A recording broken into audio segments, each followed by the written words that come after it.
G'day everybody. Welcome to Talking Landscape Photography for this evening. This evening we've got a fantastic guest, Joe Rainbow, live from the UK. We're pretty excited about that. And I think we'll pass it off to Nick just to have a bit of an intro about how he sort of met Joe and how that came to be. Yeah, thanks, Luke. Oh, and no intro. good day, everyone. And thanks very much for joining us, Joe, all the way from the UK. And I just have to apologise. I sort of said Joe was our first international guest, and it wasn't quite right. My apologies to Ollie Dale in New Zealand, and I also didn't count Serena Dennis and Will Patino, who are Australians but are overseas at the moment. So apologies. So Kiwi for life now. Yeah. So first international guest for 2021, baby. Yeah, that's right. Yeah, exactly. Joe's from Cornwall, and you grew up there, Joe, and you've never left. Is that right? That's right. Only to go to college and do an art degree. So that was up in Wales. But otherwise, yeah, I'm sort of Cornish born and bred.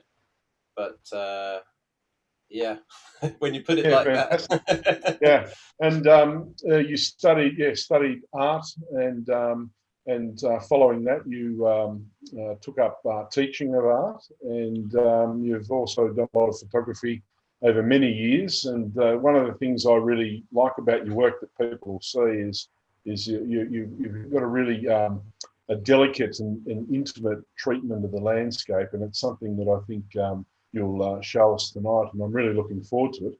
But before we start, I guess I'll mention how I first came to know about you, and it's a bit of a roundabout story that has a connection to Tasmania. Yeah.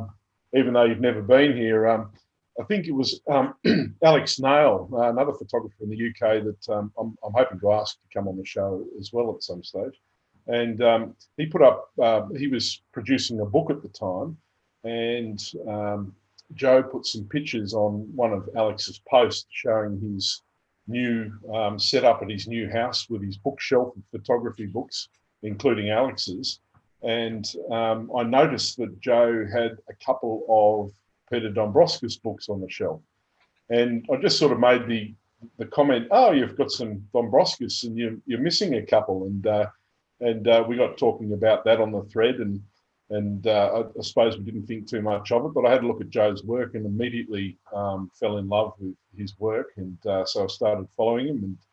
And it was a couple of weeks later, we'd been talking about Dombrovskis, the collection, or the folio book in the slipcase that was released in 1998.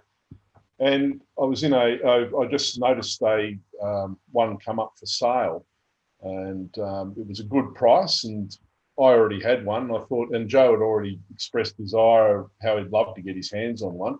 So I just went out without asking Joe, because I knew it'd go really quickly at the price it was. I went and bought it for him, and then messaged him and said, "Oh, I've bought you a book.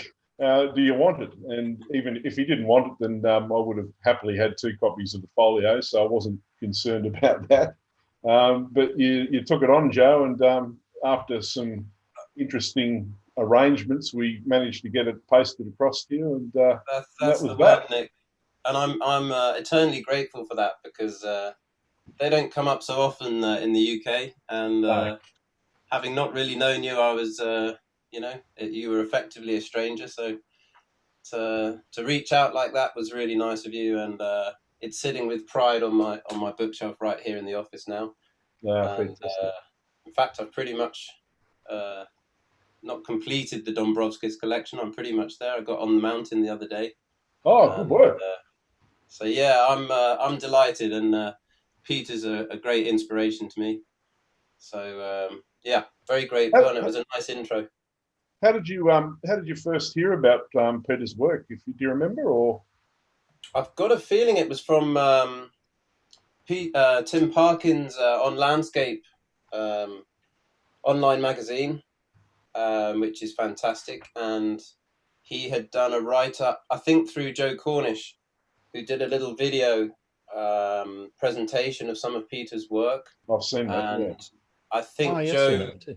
Joe cited him as one of his inspirations, and just flicked through his book on a little video and talked about some of those images. I mean, and Joe is just, you know, a bit of a legend over here as well. Mm. Got a lot of people initially into photography in the UK, I would think. Mm. And so it was really nice to hear about his approach and how Peter influenced him. You know, very sensitive eye, very deep appreciation of the landscape. And so for me, that kind of flies in the face of a lot of what happens online these days, with everything's for show. It's all a little bit in your face. It's all very high contrast. And I think that slow, methodical working practice that large format has and that Peter showed really appealed to me. It had a more artistic feeling in a way, and a more sensitive feeling towards the landscape. So yeah, that was the introduction, and from there I've seen all sorts of people that have related to him, and it all sort of snowballs, doesn't it? It does. Yeah. But yeah, the photography, I really enjoy collecting photography books, and I have quite a few now from a lot of contemporary people as well, producing small scale productions. And if I can, I'll try and buy a print with the book, but just as funds allow. But you know, I've got quite a few now, and I really enjoy looking at them. Yeah, fantastic. So how do you do that? I've been slowly collecting prints from photographers too, but I've only got limited wall space. That's kind of like, how do I honor it, or how do you honor it? Do you have a special folder you put them in? Do you have a way you can access them? Paul, at the minute I don't honor it, and that's the trouble. I've got them stored for a sec because we've only been in this place for a couple of years, and I've, to be honest, doing a lot of work getting the house kind of sorted. It was a new place, and I've been adding a few bits and pieces. So I've kind of got some wall space marked out, you know, earmarked. But I want to get them all framed up and put up on the wall. So before I just jumped in there and chucked them wherever, I've kind of left the space, and I'll do it properly. You need a monk special up there. We're only talking quite small prints, but monk special right in the middle. Yeah. So I'll dot them around. We don't have masses of wall space, but I think it's just a really nice thing to do, and it helps people out that are trying to get a start in their business or whatever. Yeah. But Nick mentioned Alex Nail, and he just produced a set of 10 prints in a box set with a little story behind each one, and he's printed them just A4 in like a little folio set. So I bought them. Yeah, right. Yeah, I saw that. And, you know, he's a fantastic photographer, and at the price that he was selling them, it was a bargain. I just thought, you know what, I'll snap them up. So, and I won't necessarily be able to get them all up, but surely like to dot a few around the house. Yeah, nice. So you studied art in Wales. Were you doing photography then, or did you sort of get into it a bit after that? No, I mean, to be fair, even when I was at school, I remember having a chance to buy an old Olympus, and I was only about 17, and as a friend of mine at school, who it was kind of a sad story, but his father had basically abandoned him, and had bought him this camera, and he didn't want anything to do with his dad, so he actually said, "Look, I'm just going to get rid of it." And he offered it to me. I remember quite clearly back in that time. And it was an old Olympus OM30 with a couple of lenses. And I just found an old folder, actually, an old little folio with some of those pictures from when I was 17. And they're strangely close to the sort of thing I do now. You know, it's all rocks and stuff in the sea. That's really how I started way back then. And then when I went to art college, that was to do a painting degree, fine art painting, you know, oils and canvas, that kind of thing. I did do a little bit of photography as part of that in your first year, but it wasn't like a hook then. I wasn't hooked in like I am now so much. And so after the painting degree, it wasn't really that I wanted to be a painter. I did the fine art degree because I think it was just a great opportunity to have 3 years to really find yourself, explore the whole interest in art, but I wasn't going to come out as a painter the other side necessarily. And to be honest, I kind of came out a waiter. Good art story there. I ended up doing odd jobs here and there. I ended up working in hotels. I ended up doing a lot of building work, and I ended up plastering walls for a while, and kind of thought this is like the antithesis of art. This is the opposite of what I trained to do. I'm making flat walls white, and I just thought, you know what, I've trained pretty much all my life and ended up not really going into what I love. So that's when I looked at the teaching. So I must have been about 20, 25, 26, and ended up applying to do teacher training and at least be involved in that. So that's kind of my route through to where I am nowadays. So the big question for me, not many people, I'm sort of retrospectively starting to engage with artwork and painting, and part of my training as a judge is about removing the restrictions of or even limitations in a way of just approaching the photographic medium just as that, and moving wider into homage and just the pure exploration of light and texture and tone and so which are very cross medium.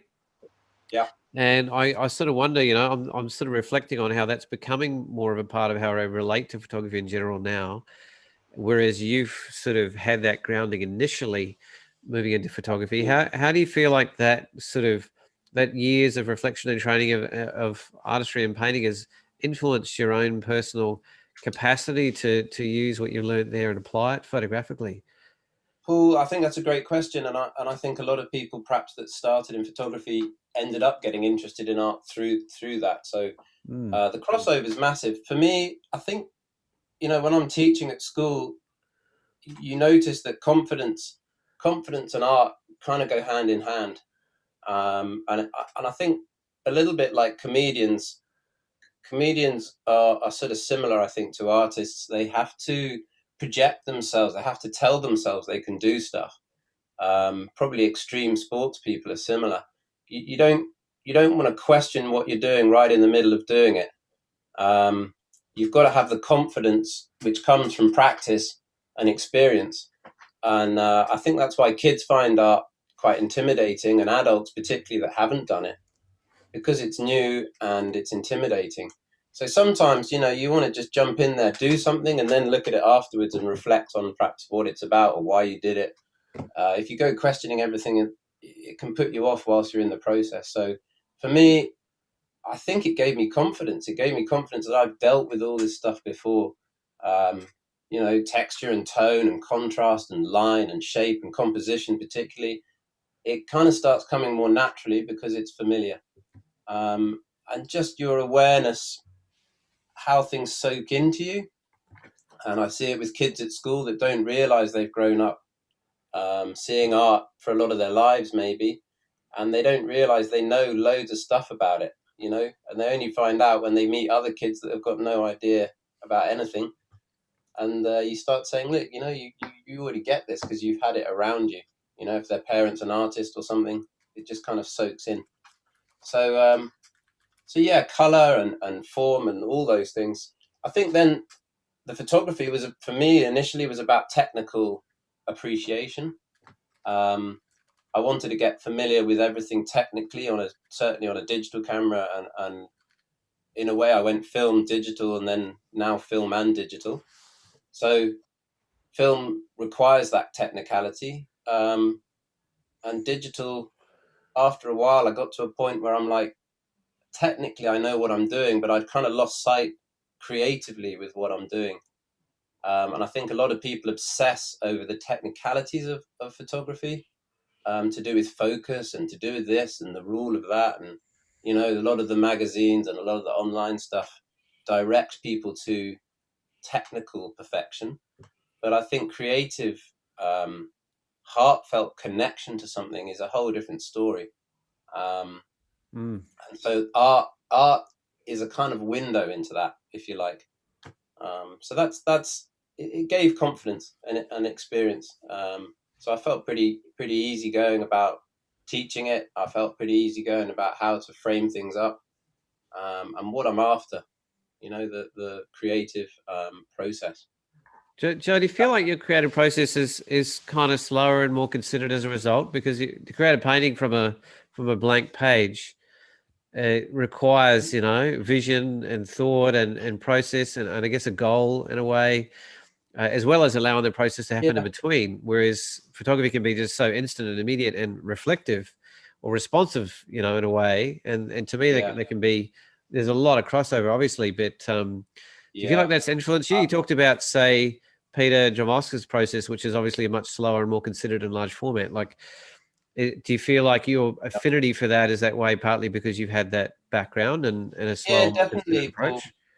I think there's a danger with digital for digital photographers that it is so easy to make an image, and it's so easy to walk off and say I've got it, and you learn pretty quick, I guess, when you get home and you think that's not it's not what I thought. You know, how many times have we done that? You're in the field, you think you've just got some hallelujah shot, and when you get home, head nods there from the boys. It doesn't live up to what you thought at the time because you didn't take the time to really nitpick, go through what you were trying to achieve.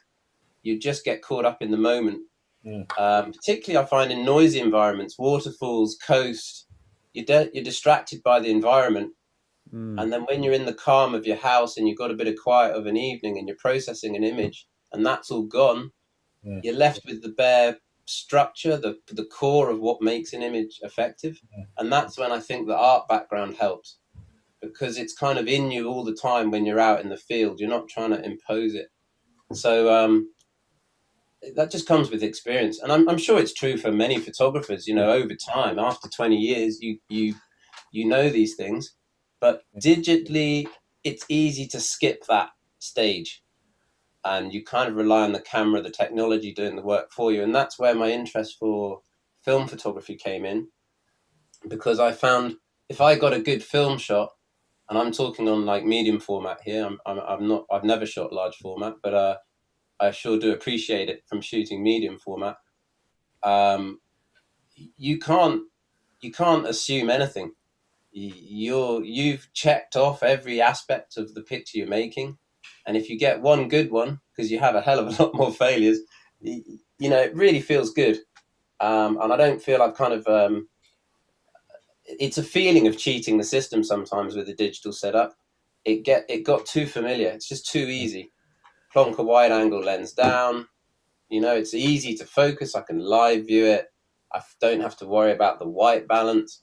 I can crop it later. I can do all sorts of stuff that just make my life so easy that it became a little bit, where's the creativity in this? Where's the craft in it?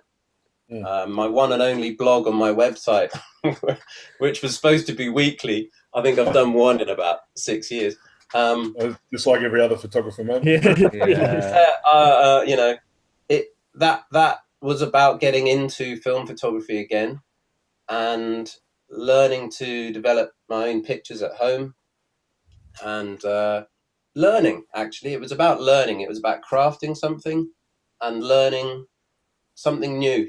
So I didn't become stale. And I think I'd advise that in whatever format it needs to keep things fresh. So just occasionally change stuff up, put yourself out of your comfort zone, take a lens you don't normally use, put a constraint on your photography, just to kind of, even if you hate it and you go, you know what, no, I hate this, I love what I was doing before, that's fine, because it reaffirms what you're doing. I think photographers that just get into this like ritual, I plonk it down, I look at that, I do this, I use this preset and it looks great, you know, fine, but it's not, for me, it's not got a soul. I think that's the problem.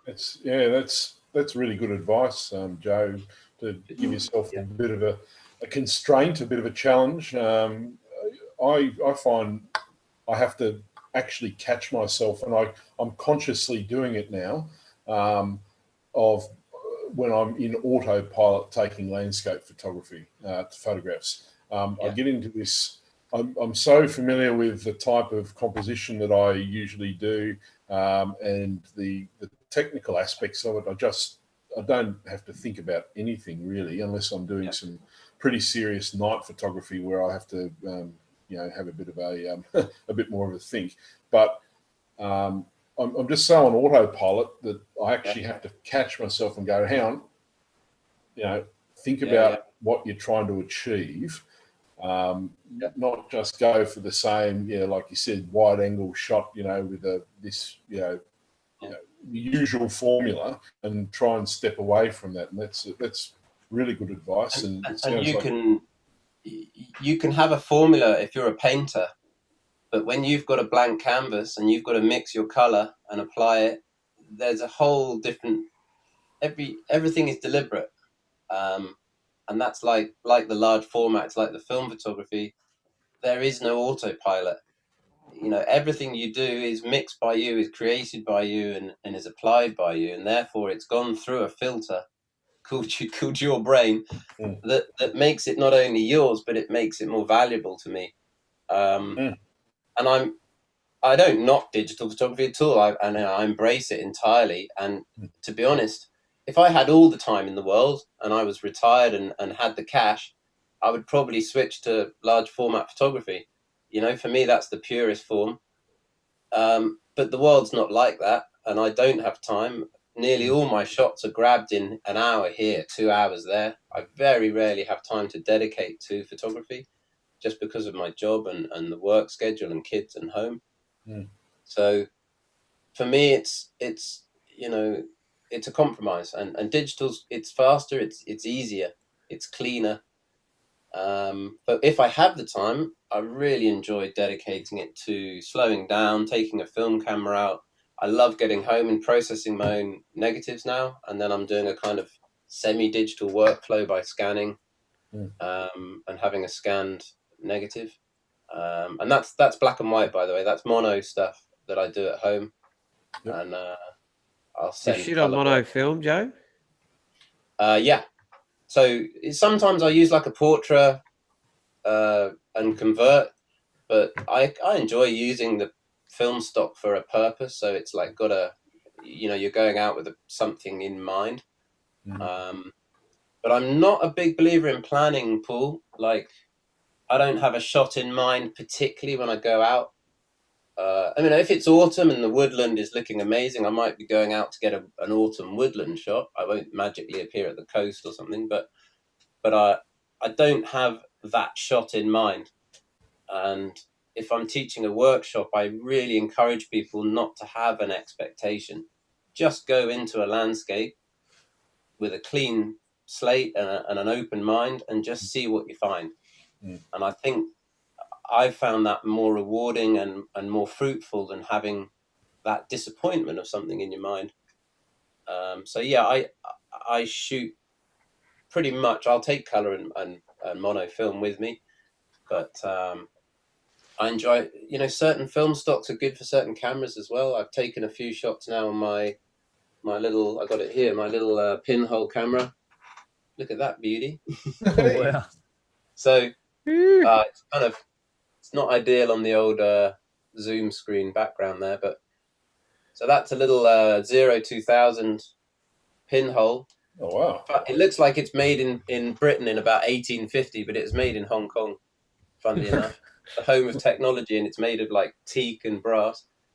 Yeah. But that thing is a medium format film camera. So I love like Delta 100 in there, black and white.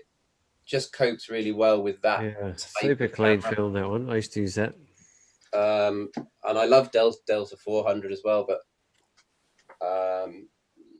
certain films work better with certain cameras, I find, and certain situations. A bit of acros in there if it's like a long exposure. You haven't got reciprocity failure and stuff like that. So there's something to be said for that. And if I could do it, I wish I could. If I had a digital camera with the mindset of a large format photographer, and I think I got a chance to watch Joe Cornish have his setup once, and he had like a Linhof with his phase back on it, Yep. And actually, it was a fiddle to work. It was slow and it was deliberate. It's not straightforward. And he was actually only taking 10, 12 pictures of a session. And, you know, I'd fire off quite a few different shots, particularly at the coast. So to watch him navigate that system, he was working as he used to be as a large format photographer, but with a digital setup. Certainly saves clearing out a lot of those old files when you get home and tidying your hard drive up. Yeah. And I guess if they're 100 megapixels, you've got to slow down a bit anyway, you know. I'd love to give them a go. I mean, I've done zero large or medium format photography on film, and film itself, the process really appeals to me, but not so much the fact it's on film rather than digital, because you've got to these days scan it and turn it into a digital. You don't have to, but you know what I mean. It's a massive hassle, Nick. It's a massive hassle, but it depends what you consider work, I guess, or what's unenjoyable. Yeah. On my photography blog, I came up with the analogy of digital's like a microwave, and large format is like slow cooking something for 12 hours in an old like log burner. Some people might enjoy that, you know, having a cup of tea, putting some wood in the thing and spending a while smelling it cooking and enjoying it at the end. If you're in a rush and your life's hectic and you've only got half an hour, chuck it in the microwave. It doesn't taste as good, and it's quick and it's easy, but everyone prefers the slow cooked, smoky flavor of something cooked, you know, and it's sort of true. There's always a slight payoff for the speed and the ease. You've kind of lost out somewhere else. But I enjoy both. I really enjoy exploring it. And if I get stale, bored with one camera, I kind of think, you know what, today I'm going to take my whatever, different camera out. I actually shoot the kids.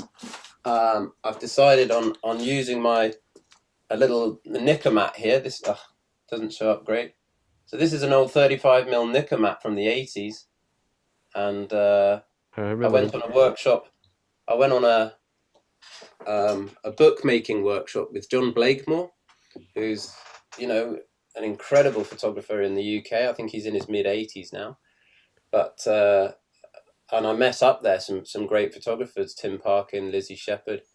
Went with a good friend of mine, Mark Elliott. And John still uses a Nicomat from the 80s with a macro lens. And you know, he said, if you're not making massive prints, why not? So I kind of shoot stuff at home with the kids on that, you know, on black and white film. And that's my home camera. You know, that's my family camera. The pinholes for certain shots, if I'm in a certain mood.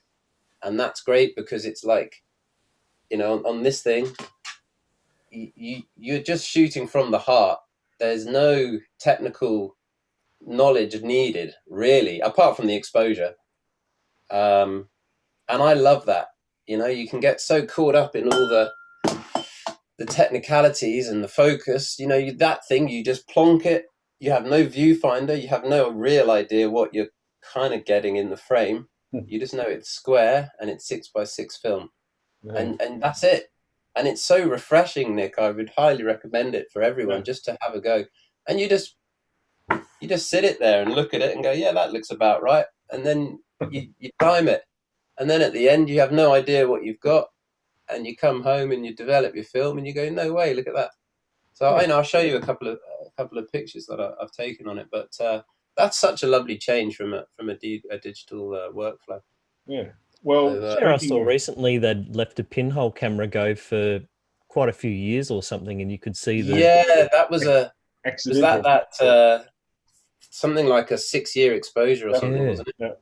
Yeah. I've done 6-month exposures. That was with a beer can pinhole camera, and I learned that from a guy called Justin Quinnell, who I was just, as part of working for the school, got invited on a photography workshop, and he's a real expert on pinhole stuff. And we've got Falmouth University near us, who have got a really amazing photography department, big art college.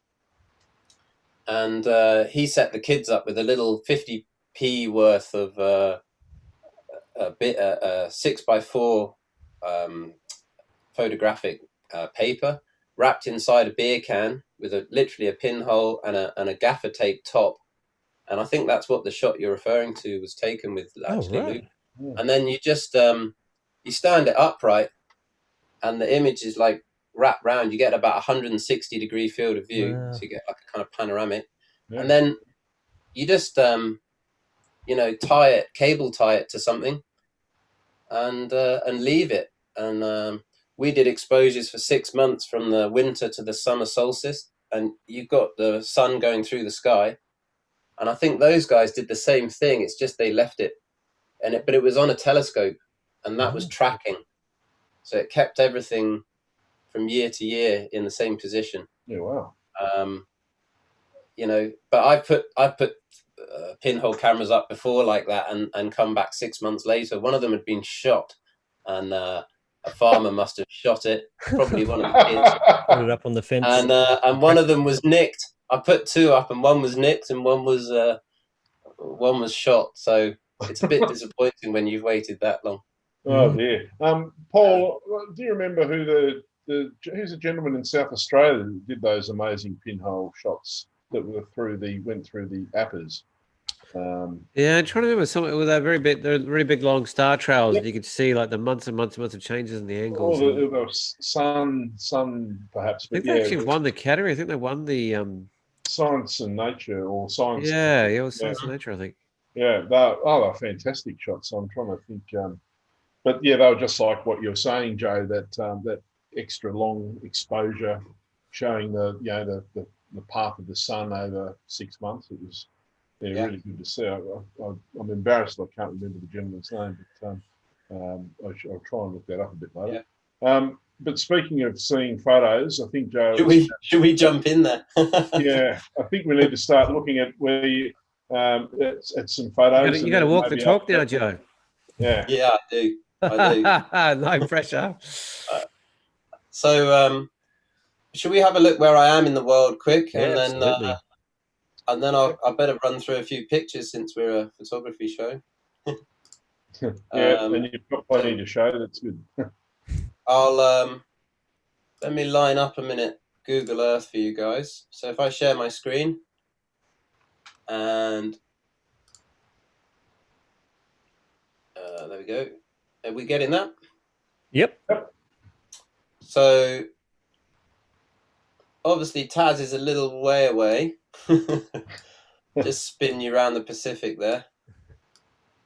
And for those in the UK that don't know where Tasmania is, we're talking about down here. That's where we are. And to get to my place, you got a little flight over the Pacific. 6 month boat trip. Jump over the States, which is probably not a bad idea right at the minute. And we're gonna jump into the southern tip of Cornwall. So there's the UK. There's where you should have been recently, Nick, up in Scotland. Yeah, it's not there. No need to remind me. So I'm, this is the southwest of England. We're coming right down to the south. Oh, right. There's the Falmouth Art College that I was talking about is down here. And I was born actually down here near Constantine. So I grew up on a farm. I grew up on a sheep farm. And I guess how that led me into liking the landscape so much is just having hours every day, getting down to the river, going in the woods, just playing as a kid, exploring, having your own time to get to know these kind of environments. And you can see it's pretty green. I currently live now in this area here.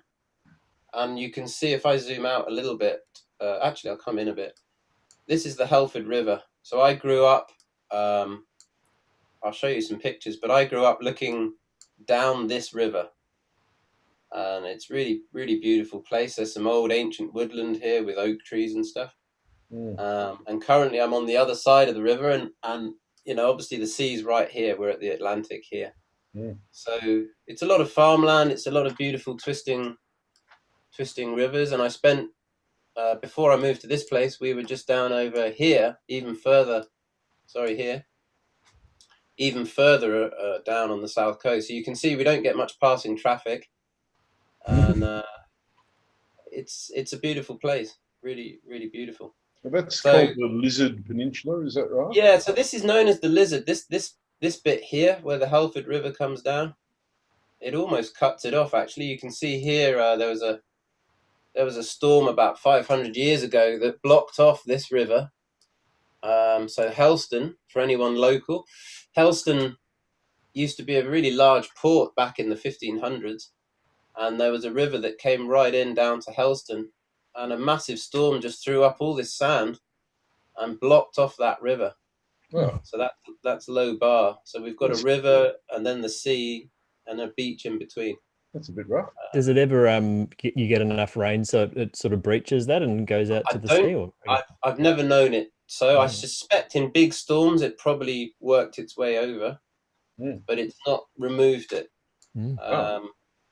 And just as a point of reference, I teach my work is over here at Mullion in the west coast. So I can actually just see the sea out of my classroom, and I drive over the Lizard. Sorry, I'm having issues there. And then over the Lizard to the other side where I live. I mean, this is pretty small. We're talking 20 minutes to go driving from there to there. This isn't Tasmania, probably Tasmania or Australian style.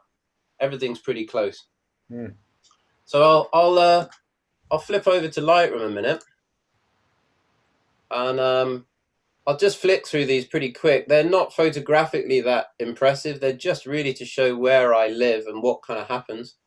So yeah, the Lightroom window is not showing up. It might be that you've shared the application rather than the screen. Let me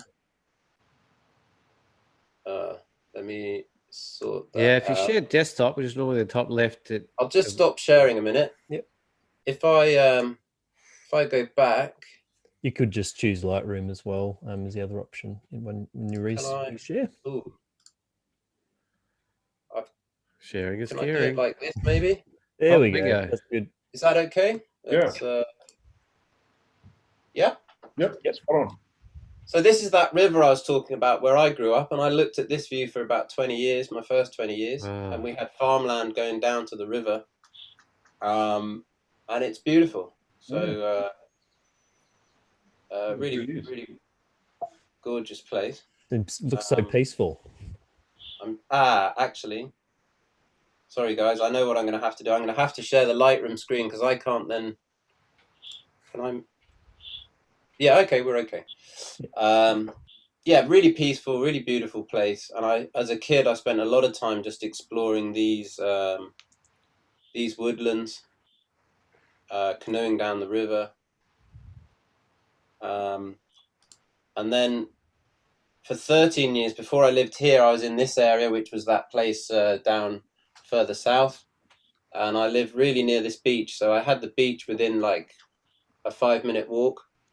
And I used to take the kids down there nearly every day as they were growing up. And that was a really, really beautiful area too. This is just the other side of the river. It just gives you an idea of the kind of landscape. And I live off on the left-hand side over here now. And we look across to this side of the river. There's the local little village down the hill with the church and the boat, the little fishing village. So Cornwall's really about farming and fishing, and it used to be mining, which I think has a connection with Tasmania, actually, the old mining community. Yeah. So that's down the road. When I think of Cornwall, I think of Enid Blyton and the Famous Five and smugglers and adventures and that sort of thing. It's what it's conjured up from those books from my childhood. Yeah, it is that kind of thing. Cornish pasties for some reason. Cornish pasty, yeah. I mean, that's the famous thing. I put this in here with spring coming up. A lot of the area is like farmland grows flowers, particularly daffodils, these yellow ones. So that's going to be appearing soon. The whole landscape turns pretty yellow. Wow. Just the coast path, really near where I work. This is Kynance Cove, pretty much, just above Pentreath. So you can see the kind of rock structures, a lot of lichens, a lot of really rugged coast, some cliff, and we get big Atlantic swells coming into Cornwall, so it's some big seas. That's looking the other way, actually, down towards the Lizard Peninsula, the Lizard Point.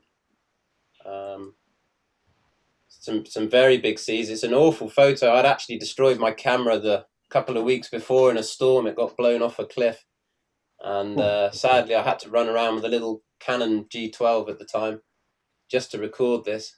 But there were waves shooting 220 feet into the air off this cliff face down at Land's End at Sennen, and I could barely stand up. So you can see the little people up here, and this was a small, relatively small wave. So it's a really wild landscape. We had a series of storms about 3-4 years ago that just kept rolling in one after the other. And again, it's the same camera. It's a pretty poor picture, but it was going pretty wild. It destroyed all the metal fencing you can see down here. So again, near where I work, big seas. There's a little town called Porthleven that's quite well known for this situation, and the waves actually come up and hit this old bell tower here and terrorize the village. Some shots up on the North Cornish coast, so that's a little bit more touristy. There's a lot of surfing there, actually, if you guys are ever over. They've got Newquay there, I think have had the World Championships and things there. It's a lot of touristy spots. So St Michael's Mount is a little island that you walk to along a causeway, and that's down on the south coast near Penzance. And it's the kind of thing I used to shoot a lot, and people that come visiting will rush there, and I barely go there now. Just it's one of those things that it's so popular that I almost avoid it. And we've got a really interesting geology. I mean, Nick, you're particularly into your geology and your rock formations and stuff. We've got a lot of serpentine on the Lizard. Yeah, right. Although it's a common rock, it's not very common to see it on the surface. So there's only a few places in the world you'll see such an abundance of it. You can see here, these rocks are pretty weird, you know, they're pretty amazing. Yeah. That's down near Kynance Cove. Wow. I actually took two good friends down there once. I took Anthony Spencer and Doug Chinnery down there, and they were running a workshop, and I said, come and I'll show you around. And we went all the way down to this beach, and it was about 4 foot deep in sand. No. Covered all the rock up. And, yeah, I've had that happen. Doug just remembers the walk out. So it takes about 2 years. There's a cycle of 2 years when this beach cleans all the sand out and moves it down the coast and reveals all the rock. Yeah, right. So just up on the cliffs, this is Kynance again. So this is home, pretty much home to me. I took this shot recently in a storm, which I really liked, and this was the harbour down at Mullion where I work, and just the wind had whipped all these waves up and spread it into the atmosphere. Oh, Lots of lens wiping going on there, Joe. A lot of lens wiping. I was actually handheld with an old contact Zeiss lens, so I had no focus confirmation, and I was just one shot up and down. Yeah. And this is skipping on. That was North Cornwall and the coast up there. We've got a few old tin mines, picturesque views down at Batalloch and the Crown tin mines. So it's another hot spot for tourists. That's that beach I was talking about, where low bar where the sand was thrown up. So that's a kind of interesting place. Big wide beaches in Cornwall. You can see the Druthen Steps there. That's on the North Cornish coast. A few sea stacks. So they're the kind of areas I'm shooting in. Well, it looks like you've got plenty of options. So yeah, lots of options. So that's kind of Cornwall. And you've also, I guess, got east and west, like sunrise, sunset sort of options from that perspective. Yeah, within Cornwall I have. Yeah. South coast is sunrise. North coast it is you can catch kind of westerly sunset. But the north coast in the summer, our population increases. We're only about 500,000 people in Cornwall, but it goes up to like 2.5, 3 million in the summer. Ooh. So the North Cornish beaches are just packed. So as a kind of local, I tend to avoid those kind of places. I've got obviously quite a few pictures here, and time's pressing on. I've got a kind of travel section here, and I briefly wanted to mention that just photographically, like as you take pictures in an individual, and then how you kind of form a community slowly. And I think photography for me has been fantastic as a community, and the kind of ideas you can share, and you end up actually, physically meeting people, not just virtually. And back in 2010, I used to post a lot of stuff on Flickr back in the day, and it was through that actually Anthony Spencer, who now is running a really successful business and travels the world with his business, he just reached out and said, "Do you want to meet up? I've seen your stuff on Flickr." We went down to Land's End and took a few pictures, and he said, "You know what? We're running a trip, just a few friends, and we're going to Norway. Do you fancy coming?" So I had to book a little bit of time off school, and that was the first dedicated photography trip I did. Not far off the last as well, to be fair. I've only done a couple. And we flew out to Norway in it must have been about October of 2010. So we went to the Lofoten Islands before they became massively popular. Met up with Harold Heitman out there, who's also a really incredible photographer. Yeah, he's fantastic. And became friendly with him. So we did a little tour around the Lofoten Islands in Norway. And for me, this was really, I was really appreciative to Anthony, to be honest, because he just invited me out, barely knowing me. And he knew the place and ran workshops out there and stuff. So he hooked us up with all the best spots. But it was just a fantastic trip, but it was really unusual photographing with other people. I was so used to being on my own, and setting up tripods next to each other was new, completely new. And the idea that you're getting the same picture as everyone else, I found a little bit uncomfortable. Yeah, I struggle with it. I'll flick through a few of these. These are 10 years old now, 11 years old, sorry. And it was a great trip. So we were looking for the Northern Lights. This appeared on our last day. We were out a lot. But, we were talking about Peter earlier, and Peter Dombrovskis. I went for a little wander up one of these hills and started to try and make compositions in an unfamiliar place. And I think if you're first visiting somewhere, that's when that artistic background we're talking about, Paul, helps. It's like you can already perhaps more quickly understand whether something's going to work or not, what issues you've got, how visually it makes sense. So I really enjoyed grabbing some of these incredible scenes out there. And then in 2012, we went back again with a few more people. And that was really more of a kind of a tour to see the Northern Lights, which I thoroughly enjoyed, but I found a little bit frustrating because you're working in the dark and it's freezing cold. This was minus 35 degrees C, and it was insane. So this was Sweden, actually. We went to northern Finland and Sweden because there was no snow at the Lofoten Islands in Norway. And it was fantastic to see, and I'm really glad I did, but it wasn't the same as crafting a composition in a bit of time. It was a bit, wow, look over there, grab a shot. The daytime was minus 33. So stunning. It warmed up considerably. What a shot. But it's just a fairy tale landscape, and I really enjoyed seeing some of these different sites. You can see my rock fetish going on there with some nice there.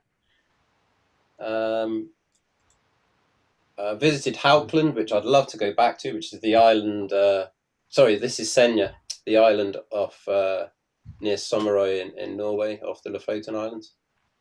And quite, again, a really popular place now, but back then it wasn't as well known. Oh, wow. And just standing out on frozen lakes in the middle of the night. And this isn't really typical of my photography, I have to say. This is a bit more showy, but you grab what you can while you're there. Got the snowshoes on and had a little look round the next day in some of these spots. So before we left, we were up in Dorset, where Tony was from, and Andy Farah, who I went with, both of whom have won the Landscape Photographer of the Year actually since. And it was just my few trips away. So this is on the Dorset coast. I've been up to Wales, traveling up there a little bit with those guys. We did a little visit of the waterfalls in Wales, in the Brecon Beacons. But really, other than that, my only other travel is, because my wife is Greek, we go to Greece every year. And there's a place called Platoniki in Halkidiki in the north of Greece. So she's from Thessaloniki. And my kids speak Greek as well. So we go out and see the grandparents and the relatives. And normally go camping near the beach there and hang out as a family. And I take the camera and a couple of lenses normally, little tripod, and grab some shots there. So this is within that kind of travel idea. This is within the travel section of what I'm showing you. Mount Athos there in the background is like a monastery full of monks in this little island here. And Vikos Gorge, a place, I think Lizzie Shepherd actually runs some workshops out there with Alex Hare, I think. And other than that, so we're back down into Devon now and Dartmoor National Park. I wanted to ask you something about Dartmoor. Actually, I was looking this week at your area, and I came across Dartmoor National Park, and I know it's a bit of a nice spot that people go to, and I saw a tag on Google for Wistman's Wood. Now, Wistman's Wood has become quite well known in very recent times, and I'm not sure how long, but to me, I've become aware of it due to the work of Neil Burnell. I've got his book on it actually, Nick. Right. He produced Mystical, I think it's called.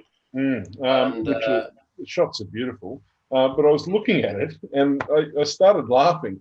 I zoomed into it, and it's literally about it's tiny, 300 meters by 50 meters wide. It's absolutely tiny. Yeah. How he's found that many compositions in there is a marvel. It's incredibly difficult to shoot, and without mist, you're kind of done for. It's just too hectic. But it's beautiful. Little twisted oaks, covered in moss. All the rocks are covered in moss. And I've shot there myself, but the conditions weren't really suited.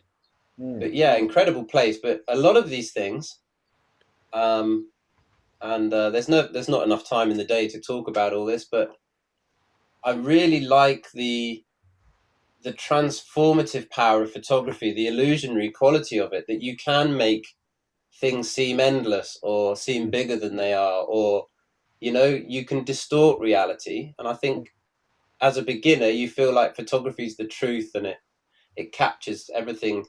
But actually, with my artistic background, the more you look into abstract painting, abstract photography, you kind of realize photography as a practice is abstract. It means to take out or remove something from its context.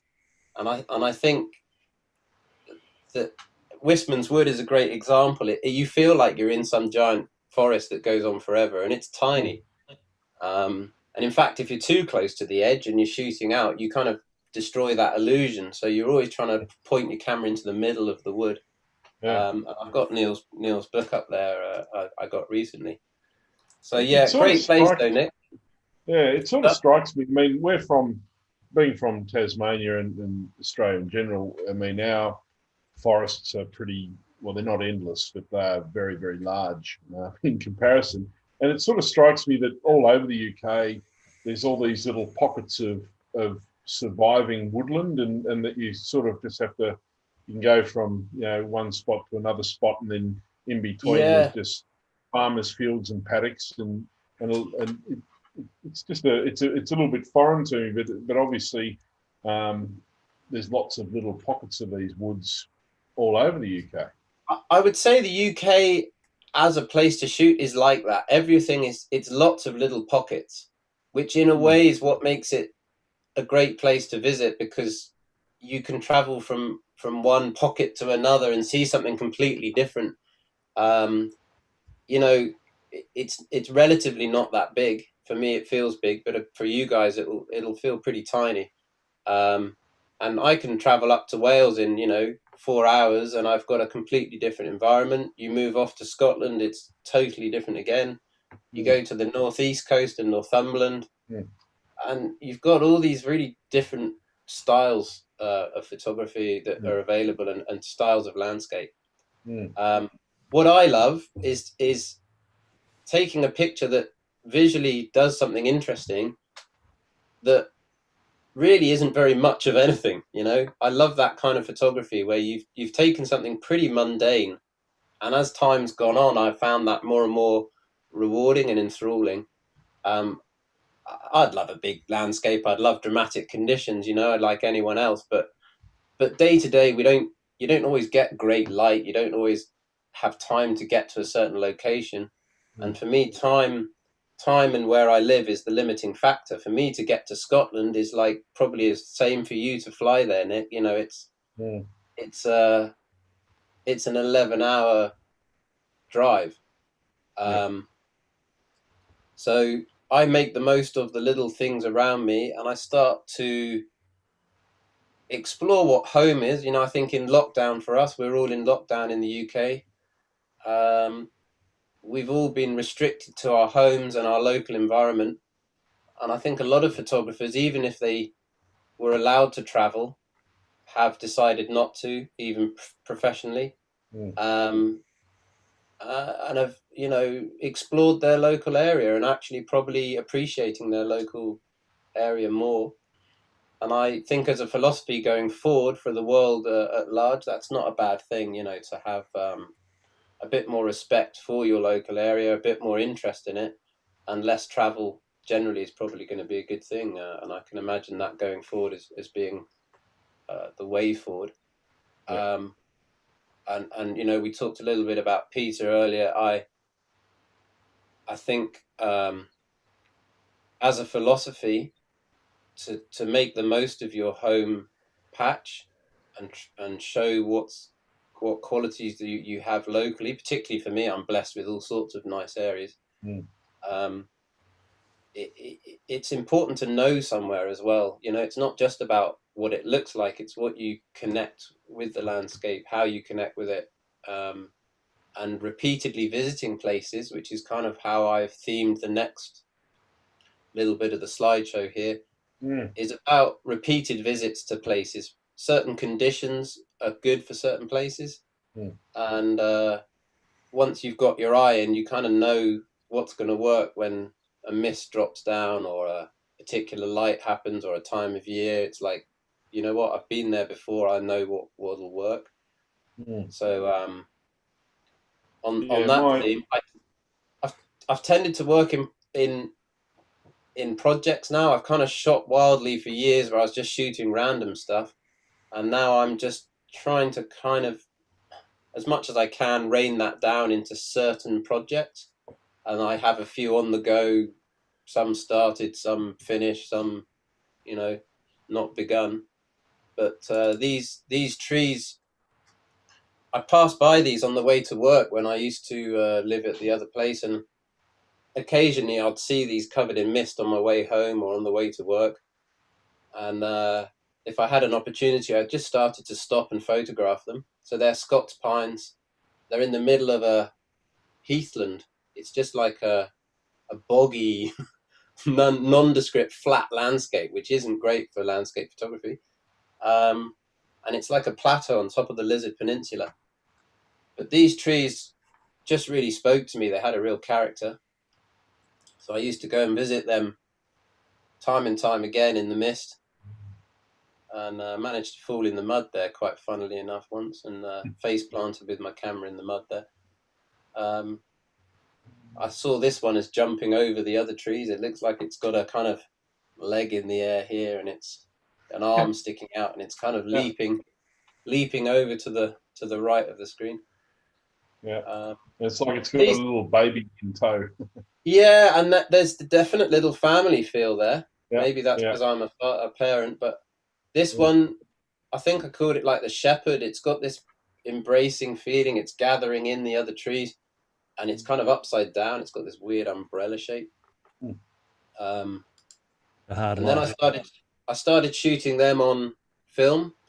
So this is then shot on a Mamiya RZ67, and I had a square back I bought for that. So I had a 6x6 or a 6x7 back, and it was quite a nice subject when I was first getting into shooting film, because it's relatively straightforward, you know.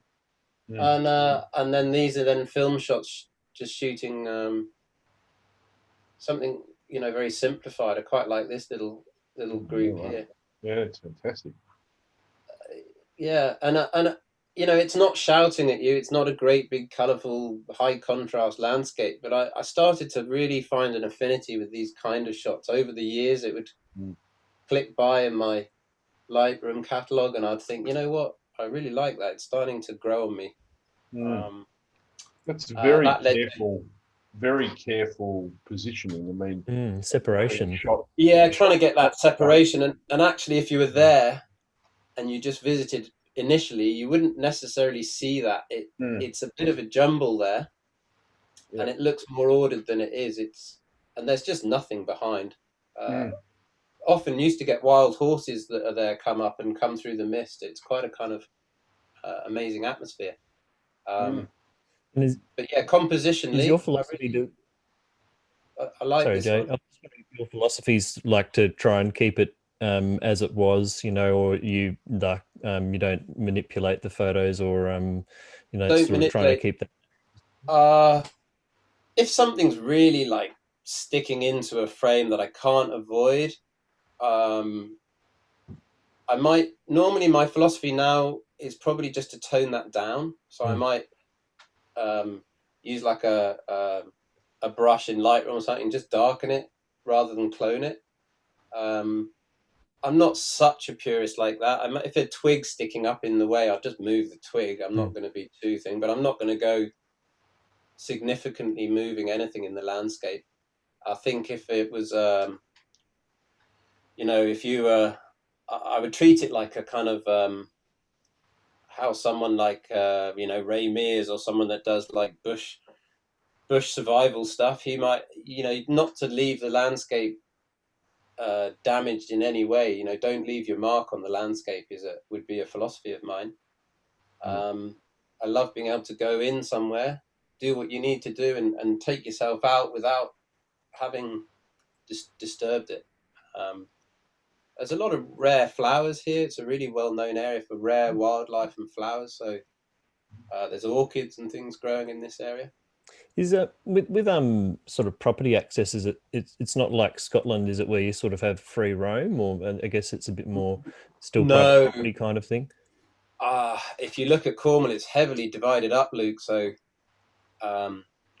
this is quite a wild open area, and there's some footpaths that run through there that give you access. But a lot of places you're going to be chased off. You're going to be chased off by an angry farmer saying, "What are you doing on my land?" So yeah, that's an issue. That's why I like shooting at the coast, because you've got that freedom to go along. The Southwest has a huge coast path. It's like 600 miles along all the Cornwall coast path. So yeah, that's definitely an issue where you are. I know, because I've grown up here, I know enough people. I could ask a few people if it's okay to use, you know, access to their land. But you know, that's definitely an issue. This was from another little series I started, and to be honest, never really finished. This was about kind of the subconscious. I was trying to get a little bit more of an artistic link going here, and I like the idea of the ocean of being a bit like your mind. You know, it kind of throws up stuff, and you never quite know what's underneath. There's that surface layer, and when it gets churned up, I quite like the idea that there's these buried things underneath there. You don't quite know what's going on. And it's a bit like that, you know, potentially the kind of frightening thing of your subconscious. You're not quite in control. And the ocean has a parallel to me in that conceptually. So these were some quite old pictures, actually, just looking at that idea of swirling water and a sort of mystery and a depth there. But I might have to come back to that one. I never really concluded that. And then I said earlier about trying to shake things up and put yourself out of your comfort zone. So after I met John Blakemore and the guys up in, I think we're in, not Northumberland, where were we? Northampton, which is quite a drive up country for me. I came back down and I really wanted to make a little photo book, you know, a little handmade something. And I totally tried to change what I do. So I put my camera in live view. I had a 50mm lens at f1.2, f1.4. I think I had a Zeiss 50 on a Canon 5D Mark III, Mark II at the time maybe. And I put it in live view. I put it in a square crop. I put it at f1.4. And I jumped into a hedge, basically. It was nothing more than a little bit of light coming through some scrubby trees. And I gave myself the challenge, can I shoot everything for that book in about an hour and a half inside a really potential-less environment? And I thought, can I even make the book? How fast can I make the whole thing? What can I do? So I shot this in live view, framed up compositions. If it felt good, I took a picture. I really tried to make the light the subject, which is what John Blakemore has done for many years. And I just took pictures of really ordinary stuff. And I don't do this regularly, but I just felt the need to do something a bit different. I took a series of pictures that were just about light and growth. Reminds me a bit. I don't know if you've come across Len Metcalf at all, but yeah, I know. I think he has that more sepia tone, but it's really beautiful stuff. I know Len's stuff. Really interesting photographer. And I just made this, so I made that into this book. And it was a really nice thing to do, actually, is to just put some pictures into a format, and this thing kind of opens out like this, and it pings out like this. Oh, cool. So you've got and then it's not going to show up great, but I don't know if we get something there. It was about how you sequence those images then, and that's what the little course we went on with John Blakemore was about. And I really enjoyed that. So I kind of shot all the pictures in an hour and a half, and I made it in about a day and a half, made a little ink background, and I loved it. And I actually used that process for teaching kids at school. And I'd love to do some more of them maybe in the future as well. Cool. Great result. I'm going to skip on this. So this, I just showed, this picture is not great, but it just shows you where I took a lot of these photos coming up. This is Cornwall. So the back of this beach here is made of a lot of slate. And I mentioned that I like taking pictures of things that are basically not a lot when you're there. You know, people get a bit disappointed when they arrive at this place and see it's not quite what they thought. But I grew up near this beach. I've been going there all my life. And I started making a series of pictures about that place. And I actually made a photo book about it as well. It's got these sharp, slaty rocks that come out into the sea. So it's a challenge composition in the tide. Actually, the sea though is pretty rough and can come in pretty heavy. But it's a beautiful area. So these are a little bit old, some of these pictures. So I started making a series of photos there. I'll come back to some rock details there. This is down at another place that I visit really often, a place called Porthnanvan, which a lot of photographers are now aware of. And I had this year, I had one picture from here go into, it was commended in the Landscape Photographer of the Year this year, went into their book. And it's actually a bit similar to the background on my screen now. I just love this place. It's really interesting. This is shot on film. Some Berger Pancro 400 there, the film, and the Mimir again. And I've thrown into this slideshow, this isn't my picture, this is Faye Godwin. So I really admire her work and her kind of documentary style about the landscape.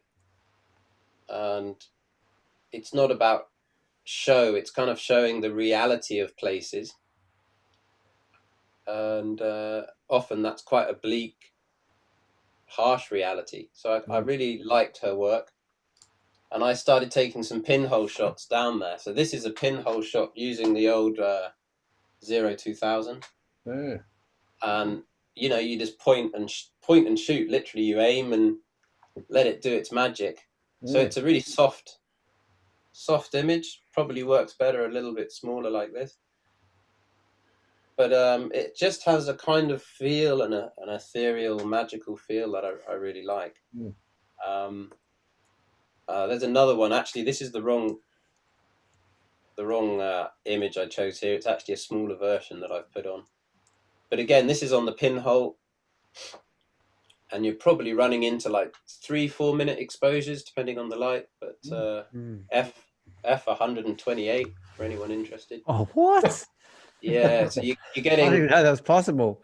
Yeah, you're getting about 1 inch to infinity in focus pull. Oh my which Lord. means you can sit it on your hand there, and the end of your fingers would be in focus to the horizon. Wow. Which gives you an amazing versatility to just literally plonk it on a rock. So this rock here is probably like centimeters away. It's really not that far. So you can sort of really muck around with the spatial relationships of things because of that? Or? Absolutely. You're getting about a 25-degree field of view. It's like a 25mm lens. Yeah. But you're not sure what you're getting. And I love that. I love the, you know, it's good for your other photography practice, I think. That's the point. And it really captures motion well, things that are moving, things that are static.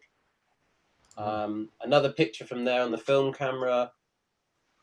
Again, just about light and form and shape. So this is on that Berger Pancro 400 with a Mimir RZ67. Delicious. That's a magnificent photo.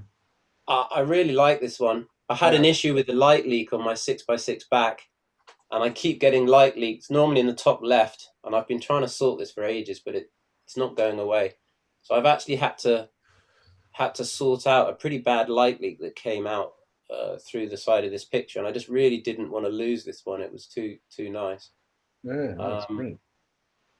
So, you know, again, it's not, you would walk past that in an instant, and I really like taking something pretty straightforward and making something of it.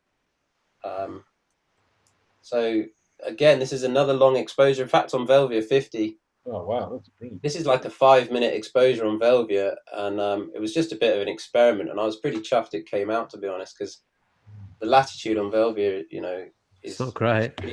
It's not great, and it just had a nice feel to it. This is quite a popular view of that beach. Definitely a big fan of Creek on Beach. Oh yeah. If you know the work of Bruce Percy, he does a lot of 6x6 film stuff. So I just got his book actually, Helendi on Iceland, which is fantastic. Really recommended. But this kind of wide angle 6x6 film shot with a heavy foreground, it injured me. It didn't really work particularly well, this shot. I have to say, I need to take more with that camera, but it was that was kind of in my mind. You know, again, great rock formations down there. Beautiful colours to the water. Bit like Tassie kind of rock formations. I just love the rock there. The colours, the shapes, very sculptural. As a photographer called Andrew Nadolski that produced a book called The Land's End, I think it's called, where he shot this at sunrise and made a whole book of this place. Not many people get to this area. You have to kind of wait for the tides to be right. But that game of like positioning lumps of rock in the frame, I really like that. Trying to create a composition. This was the picture commended in the Landscape Photographer of the Year this year. I had seven got shortlisted, and this one managed to get through to the book. So I was pretty pleased with that. So just a great place. Is that a UK competition, that one? So that's it's a worldwide, open worldwide, but it has to be shot in the UK. Okay. So that's run by Charlie Waite. Yes. And one of the grandfathers of British photography. And yeah, I think there were over 30, something around 35,000 submissions. So it's a biggie. I've had one other image in there. I think I've got it in here somewhere. That's my current backdrop there. But it was about composition. It was a howling gale, actually. It was like a 60-mile-an-hour wind here. Wow. And you can see the sea back here with the lighthouse, Longship Lighthouse in the background. And, you know, just on my own down on the beach there, just loving it. Full of old mines and things down there. That was the other shot that I had through from years ago. Looking kind of really inspired by those early like French landscape photographers from way back when in like 1880 when they were doing some early landscapes. But I was really chuffed to get a first picture through into the book, but I was a bit gutted because I took this in about 3 minutes while I was walking my son in a pram. And I went, oh, that looks nice. Clunk with 100mm lens and walked off. And I cropped it square and made it mono and thought, oh, I quite like that. And all my other work that I spent hours, you know, labouring over got nowhere. Yeah. And that one got through. I like the picture, but it kind of was a bit disappointing. It's amazing you spend a lot of time doing certain things and put your energy into it and your heart and soul, and you know, you've worked hard to maybe get to a particular place. You know, you've walked for a couple of hours and, you know, the weather's been crap and then you're waiting for the light and everything goes to plan. You end up with some beautiful intimate shots of somewhere and you show people and they're just, you know, you don't get the same reaction as if you put up a stock standard photo that everybody's seen 100 times, like, you know, in Tasmania, maybe a sunrise at Cradle Mountain or somewhere like that, and everyone goes, "Oh wow, it's so amazing!" And then the one that you've crafted and put the effort into and has a story behind it and is beautifully composed compared to what else is being shown, and then but everyone sort of goes to the visual candy. Well, it's the fight, isn't it, these days, guys? I mean, you must all feel it. If you're a commercial photographer, you know, you're pushed into a certain category and a style of shot perhaps that you need to get, and it's got to stand out from the crowd and wow a little bit. We're inundated with images, and if we took any of our favorite photographers' work, you know, I've got Grant Dixon's book and Peter's really? book. That was quick. Yeah, bless him. I sent him a message to say thanks. I actually ended up opening that for Christmas, Paul. Winter Light, I'm talking about. If people don't know. Yeah, I know. And sitting on my shelf. I battled because the postage was pretty heavy, actually, but I had to do it. It's too good. Oh, how good's the production on it? Oh, far out. I put some beautiful music on. I had my feet up at Christmas, and kids were playing or watching telly or something, and I I put some lovely music on. I had a glass of wine, and I sat and I spent an hour or two just looking through Grant's book, and it was magic. It was really magic. Yeah. But you know, put Peter's work, put someone we love on social media, and I don't think they would get that far. You know what I mean? They're not for show. They're not for attention grabbing. They're for a different reason. They're for contemplating and enjoying the craftsmanship and the thought. They take time to appreciate. So for me, there's different styles of photography, and I'm not knocking that kind of style, but I just think a lot of photographers see good photography as that kind of stock photography style. And actually this image I chose particularly because I kind of made a decision. I called this No More Heroes, and I just didn't, it was just like all my other shots and like everybody else's shot of a sunset, you know. It's pretty, it's got some nice elements to it, but it didn't really do much more than that, and it wasn't very personal particularly. And I kind of made a conscious decision at the time, having looked at a lot of David Ward's photography and read a lot of his, well, some of his books, which were more about the conceptual side of photography and related more to the artistic side.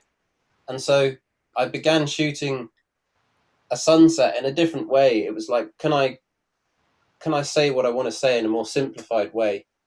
And I started looking at more like intimate shots about color temperature, about motion, picking a more simple topic. So there was like two different ways to look at the scene. And that kind of inspired, and we're going back a little way here, a few years back, 5 or 6 years. And that inspired, this is actually by, before you say anything, this is by Hans Strand.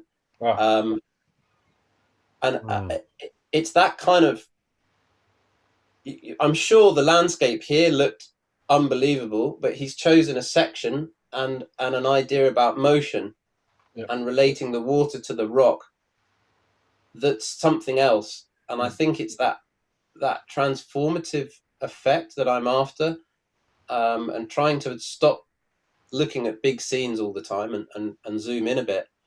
So I threw this in as another inspiration for someone that I love his work. I mean, Hans Strand also loved Elliot Porter, whose work I particularly like. Taking something chaotic and simplifying it. And so I started looking at the landscape in that kind of way. So this is one down in the same place that the previous shot was, with the wide angle with the sun.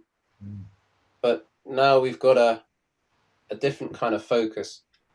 The slate, the rock, the motion, the water, the light, the color. I found there's probably enough there to make it work as an image. And then it's mine. And if anyone else wants to turn up and take the shot, then good luck. You know, you got to find it. It's not going to happen, is it? And that's why I love detail shots. You kind of own them, and it makes your portfolio a little bit more unique. And good point. If you guys did your equivalent in Tasmania, you're going to get those little things that make Tasmania and not Cornwall. The rock's slightly different. The lichens, the plants, they all look similar, but actually on a deeper level, they're quite different. You couldn't take this picture anywhere else. It's not quite like anywhere else. So I thought that was kind of interesting as a way of looking at the world. This is that serpentine again. And I just love all these crazy colors, crazy shapes. It had a kind of anthropomorphic thing going on, like a person almost. You would love our Tarkine coast up in the west of Tasmania. It is. I really fancy getting Chris Bell's Tarkine book as well. I haven't quite got that yet, but have you? Oh, well, you should get him to send it over for you. I need to hook up with him. It's speaking to the bank manager first, Nick.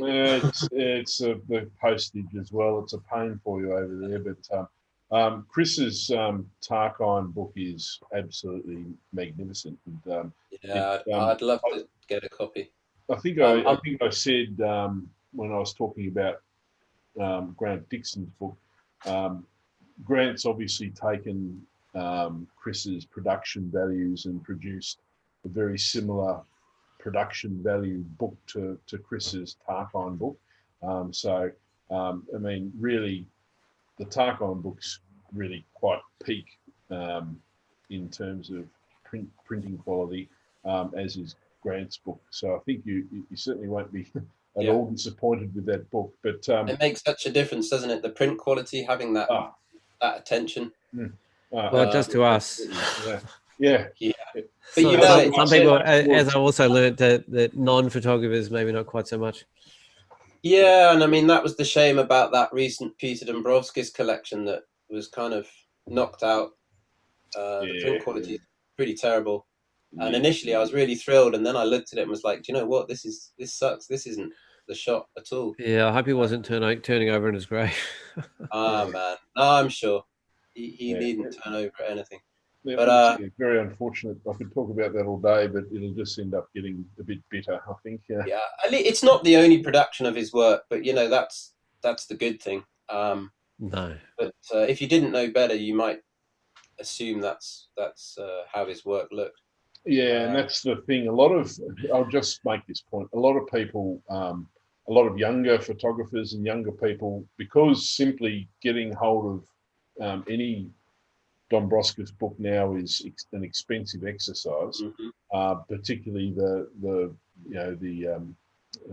folio and on the mountain and in the forest, and Simply is a great book, and even that's getting expensive to get hold of now, even though it was produced in quite large numbers, I think, compared to the others. But the problem is kids are getting hold of, they've heard about Peter Dombrovskis but they haven't seen much of his work, and then they're getting this $35 book, and that's literally how much it costs to buy brand new in the shops here. Which the size of the book, you'd be paying $80 to $100 at a minimum if it was a book that was produced with any type of print quality, and they're getting the beautiful compositions, but they're just getting the very mediocre color reproduction and it just contrast for someone reproduction. It's awful. Yeah. Someone that puts so much time and effort into each shot,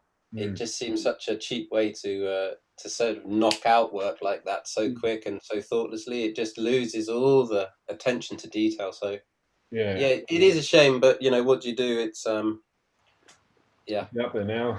But I tend to tell people to try and seek out some earlier, particularly Simply. I guess Simply is the most accessible one that's a good representation of his work, and still okay to get hold of. But I mean, it's tough, isn't it, when things have gone out of production or reproduction? It gets expensive, but I've put in. I love Hans Strand's work. I love Elliot Porter's. I've put a couple of theirs. So that's an Elliot Porter shot that I just found on the net, and that was, I think, Hans Strand specifically cited Elliot Porter as someone that he really loved for his The Natural Chaos book that I've got, and the way he composes things. So actually, Peter Dombrovskis cited him as an influence as well.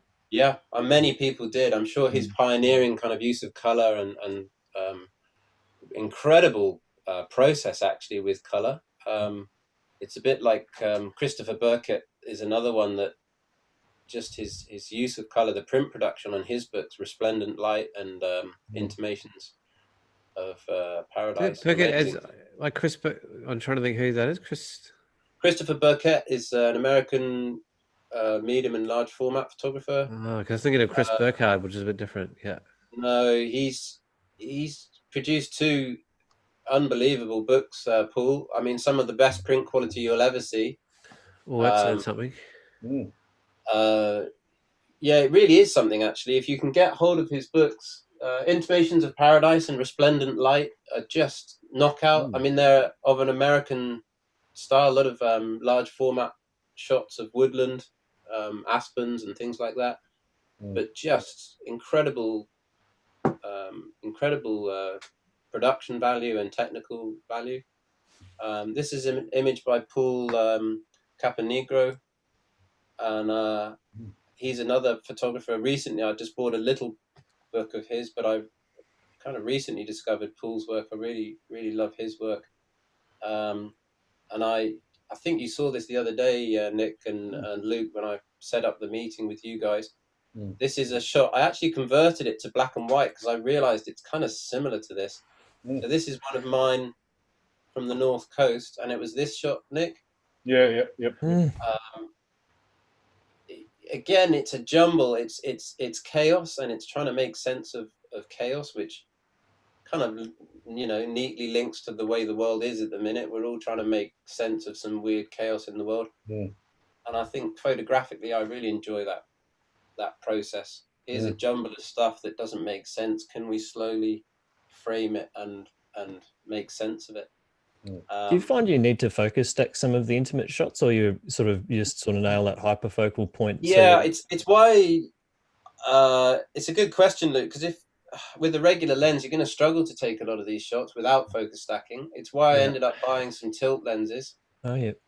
I've got a 24. This is all Canon. I've got a 24, a 45, and a 90 mil tilt, and the 45 is probably my go-to lens for this. They release a new version as well, like it was around 50 or something that they've updated. There might be a new version of 50, and I've got the 24 Mark II version,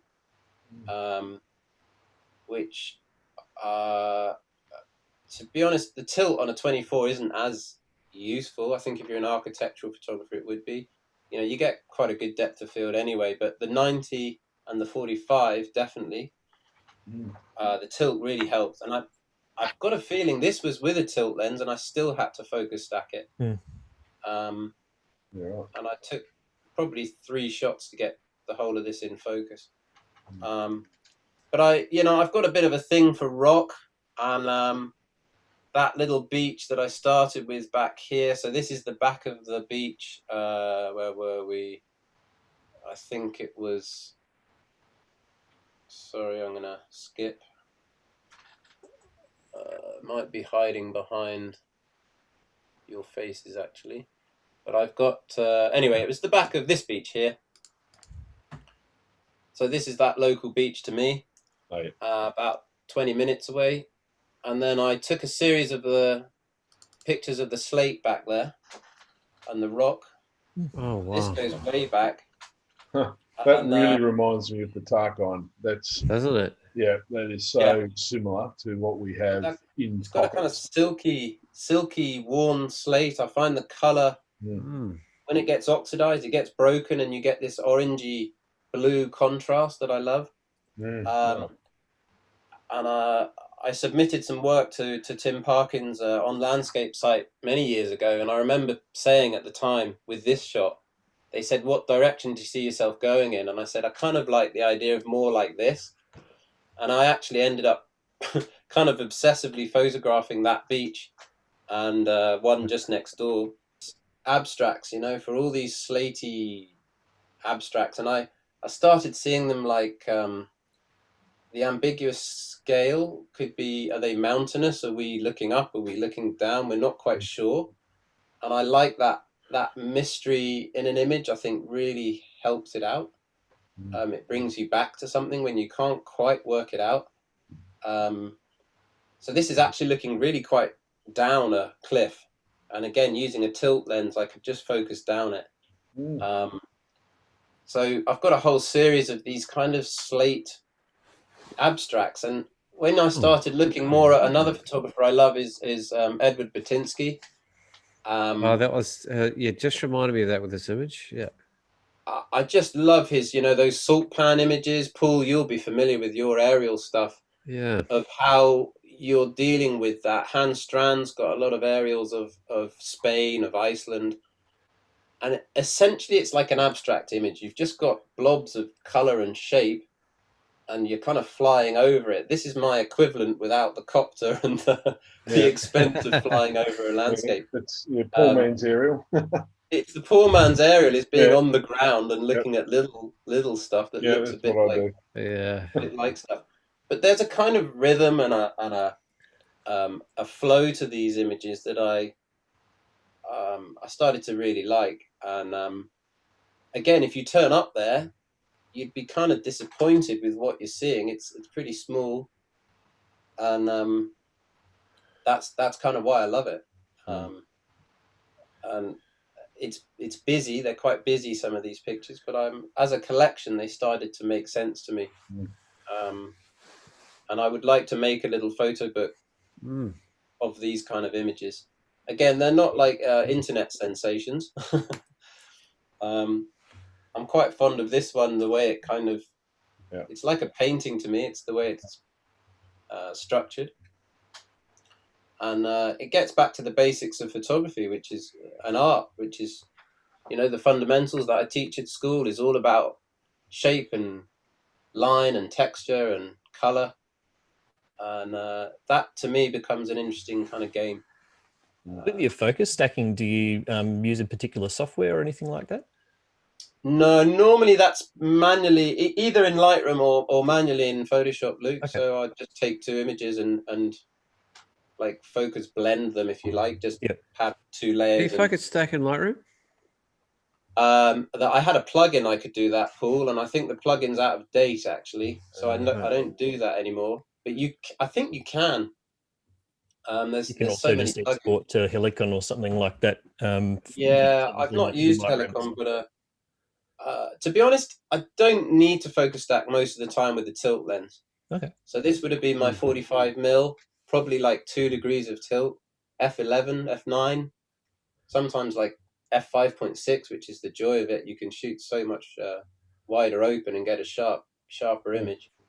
But to be honest, f11 on that 45mm is just so sweet. It's lovely and sharp, and it's kind of become a focal length I really like for these kind of shots. Might have to pick one up.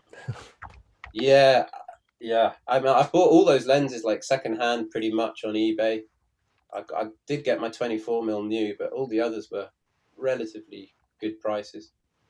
So yeah, over the years I've taken a lot of these. This one particularly really reminded me of like an aerial shot of somewhere, and the scale is really ambiguous.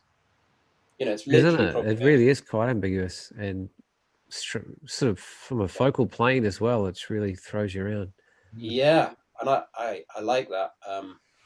And yet, because the color's quite simple, it's not too contrasty. It doesn't sort of offend my eye. It just takes me a while to adjust to it, and I start seeing some. I kind of see some lines and some flow to it that take your eye around. Some little patches of color that link to others. So they take a little while to sit and compose. And I took quite a lot of them. Various color combinations. It also links to a lot of paintings and stuff I really liked when I was back in the day doing a lot of painting. A lot of abstract. There's a real scene in St. Ives in Cornwall. It was like an art colony in the 30s. 40s, and had links to America and abstract expressionism in America. So there was quite a big scene in the southwest of England with art and painting right at that time when abstraction happened. So for me, this is a kind of, not a homage, but it relates to that kind of style. And those were the Elliot Porter, the hand strand images, the Pool Caponegro, and then mine here. I had a couple from that area. Just crazy colors, crazy shapes. And sometimes with photography, I think it's all right to say, wow, guys, hey, look what I found. I really like that.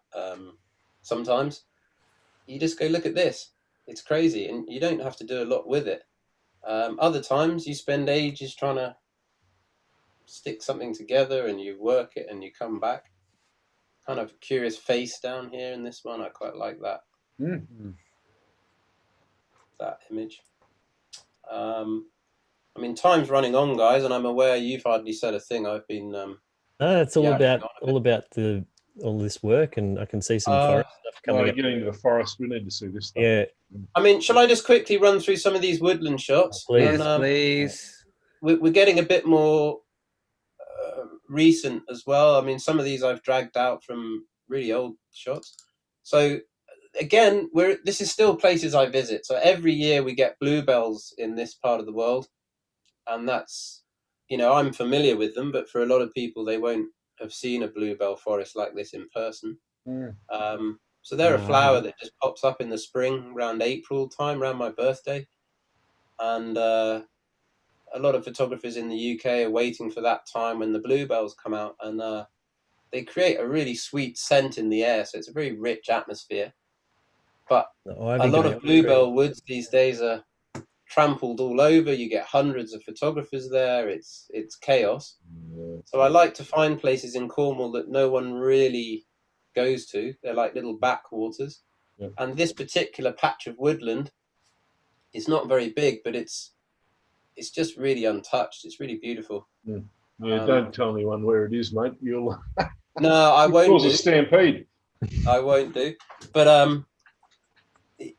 love this place, so I go there every year. And over the years, I've kind of got a collection of images. It's nice to run workshops there as well, because there's so much to shoot, and people love this kind of thing if they've gone not familiar with the place. It's just very verdant, very green, got that spring feel, and it's difficult to shoot actually. Very busy, very contrasty potentially. This is actually on like a private estate that they open every year for a certain amount of time for the bluebells. So I wouldn't normally shoot there, but it just shows how this kind of carpet of blue is quite extraordinary. And this was like a stitched pano shot, just really simple. Just so fresh. So I've put in here another Elliot Porter shot.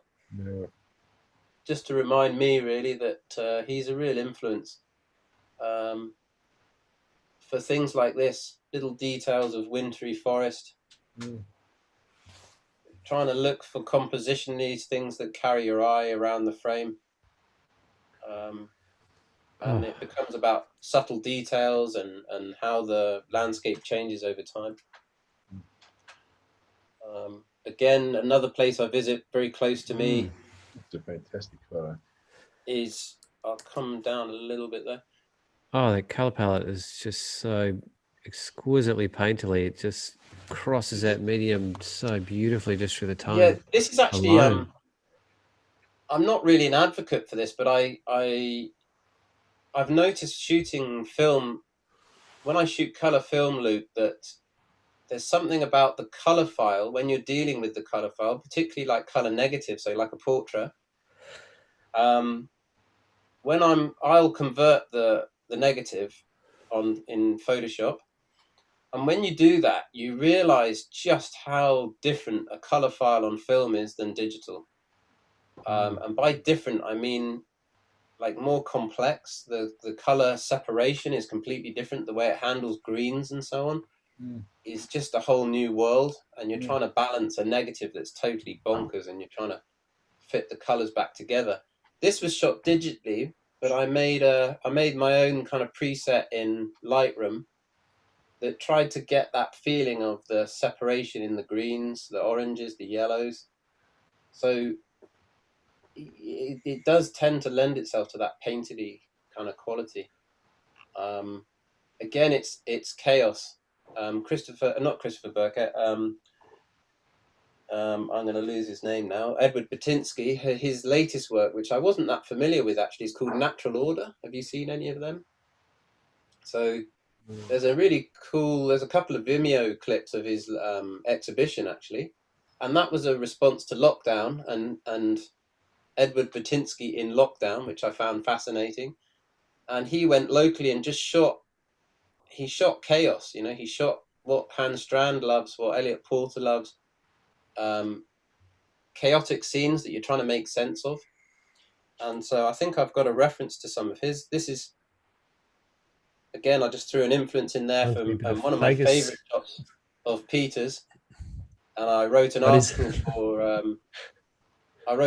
for on Landscape about this shot, and it was called the article's about end frame. It's like if you had to choose one photograph that you could say is your favorite, you know, and that's a hard task. I've seen you guys did your top 5. Picking one is really tough, and it for me it was this one by Peter, and I went through all my photography books and I tried to find another image that did something better than this, you know, that spoke to me more, and I couldn't do it. And this is an iPhone shot, by the way, of the book, so I must apologize for the reproduction. But it just shows that sense of something chaotic, something beautiful and mysterious. And that's for me where I'm at. I love that challenge of take something seemingly impossible to photograph and make sense of it. Yeah, just looking at it, it's a really interesting set. His natural order. Wow. Yeah, the natural pretty order damn chaotic. You're not wrong. I did put a couple up here, Paul, to just make people aware, but this place, I grew up a mile from this woodland. I hadn't visited for a while. And when I saw all these kind of mosses dripping off the trees, it reminded me a little bit of some I've seen of Tasmania. And it was this autumn just gone. We had a pretty good amount of colour. A lot of wind, so blew a lot of the leaves off. But I really enjoyed running around there. I actually ran around that twice. I went round with the digital camera, and then I did it all again with the film camera because I enjoyed it so much. Some of these things are like, I pass this tree now on the way to work, and I like that contrast with the planted trees in the background, and then this kind of wild beech tree. And I don't know if you're familiar. They've left the. It's like they've farmed everything, but then they've left a token tree. It seems to be the English way of doing things. It's the hedge line, actually. We don't have much planted woodland in Cornwall. We don't have that many trees, to be honest. It's too windy and wild. But what is left, some of them are some real nice specimens. So I like this contrast. Really awkward place to shoot. I mean, I had no room to do this. And there's actually a road between me and that tree there. Right next door was this tree. I don't know if you know the work of Joseph Sudek, but he had I've got a book of his on called the Mionzi Forest, and it's all these weird, wild, twisted old trees, and in the I'm not exactly sure where it is actually. I might misquote that, like a Russian forest, but it's it's just a whole different type of photography, all about mood and atmosphere and nothing really to do with technical detail. But I love Sudek's work. I love Kudelka's work. So these are all trees like next to each other in a row on that hedge. And it needed the mist to make them work. I think this is really typical of the Lizard Peninsula and the landscape. A bit like those mono trees I had in earlier. Just some characters, really. This is that work, Paul, by Edward. Batinsky's Natural Order series. So I've just grabbed this off his website. Really worth having a look at. It's very different from his other work, but yeah, isn't it? Yeah. You just start seeing some patterns appearing. It's a bit like Jackson Pollock paintings or something. But I was quite impressed with this, and this was new to me. I've only just recently found this, so I put it in there like to remind myself. But shots like this, I was trying to draw a parallel a little bit how I might see that. So this was taken again within like 5 miles from where I live, and it's that mixture of planted and wild and ambiguous scale and structure. And I really love those cool trees in the top right there. Actually, it's like lightning or something. Really makes it a river waterfall almost. Yeah, It's, it it sort of adds such an otherworldly aspect to it. Yeah. Yeah, I like that. And actually, Christopher Burkett, that I mentioned earlier, has got a lot of, you know, when you're shooting like into the sun and you might have like a north-facing mountain or slope that's in the shade. So you get that blue light reflected into the mountain, but you've got warm sunlight popping things out in the foreground. So, in fact, someone else like currently that shoots a lot like that, like Adam Gibbs has got quite a lot of work like that. Yeah. Yep. This is an Elliot Porter shot. Yeah, I know that one. Yep. Beautiful sort of pattern to it, and again, one I found recently that I was just shooting out recently this autumn, and it just reminded me. I hadn't made that connection, by the way. I'm not looking at photographs and trying to replicate them. I just happened to find things that seem similar. But I shot this locally, and again, I tried to process that, really paying attention to the color, having a slightly film-like quality to the color. Do you think it's got a lot to do with just simply that film isn't, has got a single white balance, and that it's being shot in all sorts of different conditions? It's to do with the film emulsion, as far as I know, and I'm no expert. Most of us UK guys that ask those questions, Nick, go to Tim Parkin, who's our resident expert. Yep. But it's to do with the way digital cameras record color. It's the Bay array system, and it doesn't pick up on all the color that's there. And what digital cameras call green is basically yellow.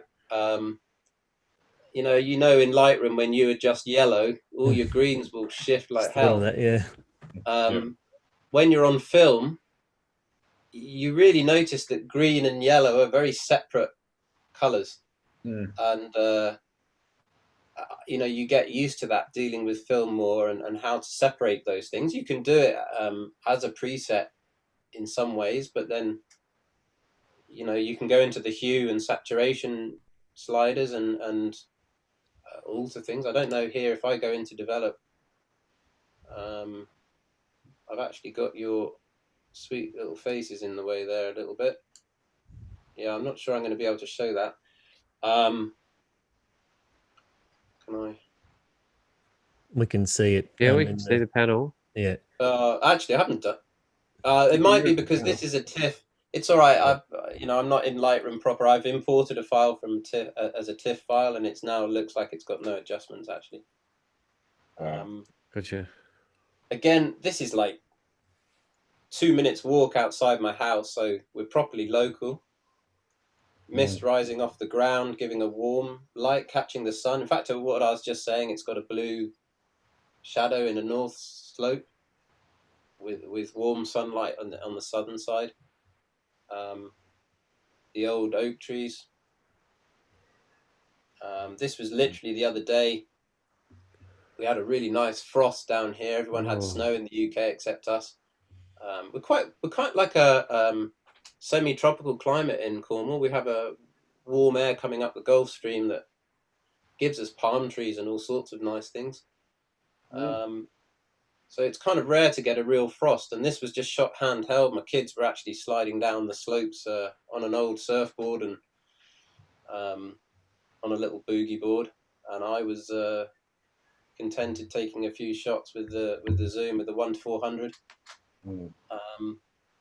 Just really crispy, frosty landscape.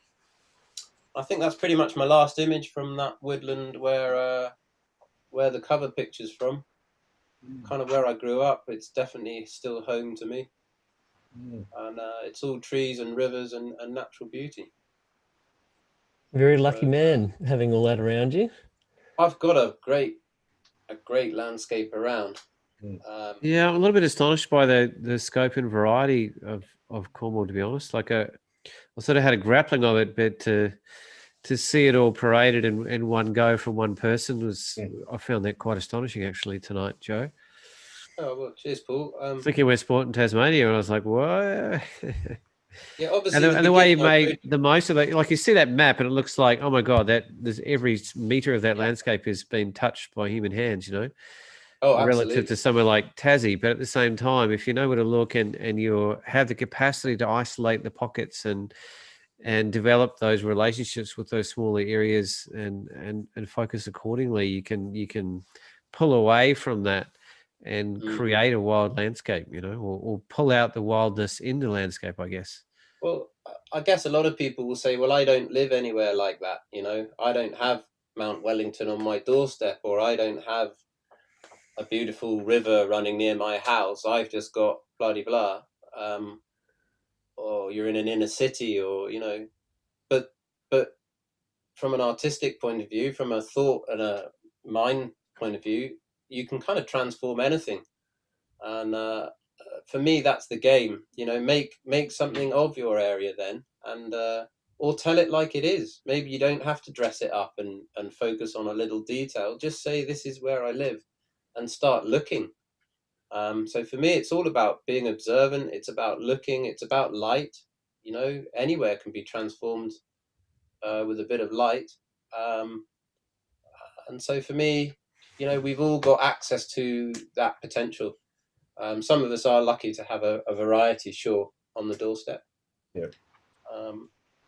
But yeah, I hope you get an idea of what Cornwall's like, and that's my take on it. I've got thousands and thousands of pictures, so obviously this is like a selection, but yeah, that's some of the shots I've taken. Well, very beautifully considered one, and I really appreciate the way you threaded it in with influences as well, and I think that's really created a really cohesive, really wholesome sort of show tonight, really. And I think I was just sat there for half an hour just listening to the way you spoke and the level of sort of understanding and on a broader, both conceptual, artistic, technical sort of mix was really quite amazing, Joe. Feel very privileged to have you as one of our guests, and I can see why Nick's brought you on. So thank you for giving us your time, my friend. I'm super grateful for being allowed on the show and for being invited. I still go back to Nick's, you know, positivity to give me that book and send it over and sort me out when he didn't know me, and you know, shows what the Tasmanian spirit's all about. My good friend Tim recommended I sing Barcelona by Freddie Mercury, but switch out Barcelona for Tasmania to win some fans, but it's not going to happen. Actually, one thing we should be singing is "Happy Birthday" to Paul. Hey, get well soon. Today. Totally stuffed up the intro because I was meant to throw to him and yeah, I didn't get my moment of glory there. I did notice that. Happy birthday, Paul, and he also managed to explain how he's trashed himself surfing and is barely able to see, and he's cut his hand and he's upset the missus. So yeah, I have a bit of making up to do when the birthday presents cake were about to come out, and I was like, I gotta do the show, honey. What? And to be honest, so you know, Nick said we'll struggle to get through everything, and spending an hour chatting at the beginning, I was a bit aware I sort of wanted to get through some of the pictures. So I hope that was almost almost my favorite part too, Joe, to be honest. The quality of the way you spoke and what you covered was just fantastic. Totally. Definitely inspired me to do more of that intimate work in the landscape. I don't know if guilty is the right word, but I certainly do love my grand scenes, and you know, it's often at the detriment of looking at the little fine details. So certainly it's nice to have that passion reignited. That's great. I love the reflection on how that can give you more ownership in a way and individualization of your work, because it's less repeatable, and it might actually give you a deeper reflection on who you are and why you shoot in a way, you know, because it's there's so much more of you involved in the choices at that kind of level that you're making. Plus the wider landscape is made up of the smaller parts. You know, whether you have a little bit of sea or a big bit of sea, it's still the same stuff, and the mountain is all made of rock, and you know, on the wider view you miss out sometimes on the things that are special about it, you know, the little bits that grow, the wild things that are there. Yeah, so that I think it's important, but I wouldn't want everyone to start becoming intimate landscape shooters. You know what I mean? It's all about finding something that I guess you don't take what you do for granted, and you don't look in a certain way before you've even picked your camera up. I'm a believer in having your mind state to be open, and how we think affects how we photograph. And that is really fundamental to me. A bit of mindfulness, a bit of quiet time before you photograph, and not spending too much time on Instagram thinking that's what photography is. It should come from the heart and what you feel, not what you think you should be doing. That would be my advice to anyone getting into it. Be you. I know there's enough of all that out there already. Let's see something personal. That's a brilliant way to end your presentation, Joe. And yeah, I echo exactly what Paul said, and very grateful to have you on the show and your philosophies on photography and arts. And it's just so beautifully through, and we've got to see a huge chunk of you. Certainly a lot of your beautiful work, and it is truly magnificent. I'm very appreciative of your work, and it's been wonderful to see more of it in one session. And I'd really encourage you to think about doing a mainstream book, not mainstream, but you know what I mean, a book that you produce and sell. I'll be the first in the queue to buy it, and I'm sure cheers, there'll be a lot lined up behind me. But your work is of such high quality. I really just want to have some for my shelf. and yeah, but thank you very much. And we'll need to get you to Tasmania at some time, because Definitely. you already know a lot about it through the work of Dombrovskis and Grant and Chris, etc. And I'm certainly very inspired to come over to Cornwall at some stage and check out your beautiful rocks and woodland. Yeah. I need to visit Tasmania very much. I've been trying to get the kids on board, so maybe it'll be a family trip out. I want to give a quick shout out, if I may, just to Jeff Woods. I've known Jeff online for quite a while, and Jeff's photography is just amazing, and he's always very humble. He used to shoot quite a bit with Peter, and he was able to give me some inside sort of stories to what that was like and how Peter was as a person. And I just think Jeff's work is amazing, Jeff Wood. So a little shout out to him, because he was offering me some support, and really love his work too. And so we've guys, we've had a comment on the live chat on YouTube, just saying, from Anne Moore, just saying, thank you, some great inspirational work. To me, you've mastered light so well. P.S. Love your surname. that's not made up, by the way, guys. That's the genuine deal. And then there's also another comment. What happened to your hand, Paul? We need to know the whole story. Well, I actually spent most of the day in bed, not being able to walk or see or really use this hand.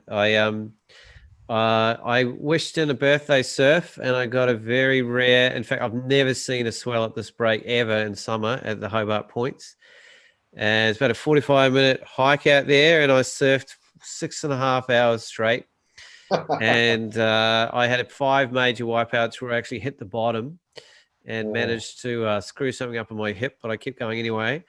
And the sand was so prolific, because it was so shallow, that it got in my eye, and it was actually done a lot of damage on the inside of my cornea. So I woke up at 2 a.m, not being able to see, and couldn't really see most of the day, and I couldn't walk, and I got lacerated to pieces coming onto the rocks. It was quite proliferously amount of fluids of mine left on the rocks at the Hobart Points. And I managed to find an old friend I hadn't seen for 20 years that helped me get back to the car, or it could have been a very, very long night. Can I recommend? And I got about 30 barrels, and it was epic. There's a hobby called photography, Paul, you might like. Well, I flashed it before, but I got a very nice birthday present in the mail today. I don't know how well it's going to focus, but my official recognition of my Grandmaster of Photography from the NZRPP. Very big thank you to Catherine Katanek and Kay Davis and all the legendary people over there that have made that community such an incredible part of my life. And it's a great honor. Thank you. And an awesome birthday present. Yeah, congratulations, mate. Very well deserved. Amazing. Yeah. Grand Poobah. All right, Joe, I know who to look up when I'm going to Cornwall, mate. I know you're a busy man with lots of kids, but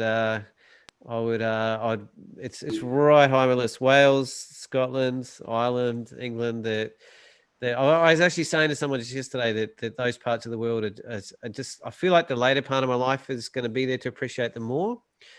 Because I think when you're older, you understand and appreciate the level of history and the layers behind culture and place a lot more than when you're younger. And that part of the world is just so prolific and so deep on so many levels in that regard. And I'm starting to get old enough to appreciate it. Yeah. Good. Well, I hope you can make it one day, Paul. I do manage to pull these things off, Joe. So as Lucky well knows, you'll be surfing on your couch very soon, Joe. I can see it happening now. And I've been watching videos from Cornwall for years. There's some good waves down there. There's some good waves. There's some good waves all over that coast. Yeah, all the west coast. You'd like it. A bit chilly in Scotland for you, maybe, but Ireland and Wales and Cornwall have got some good surf ball.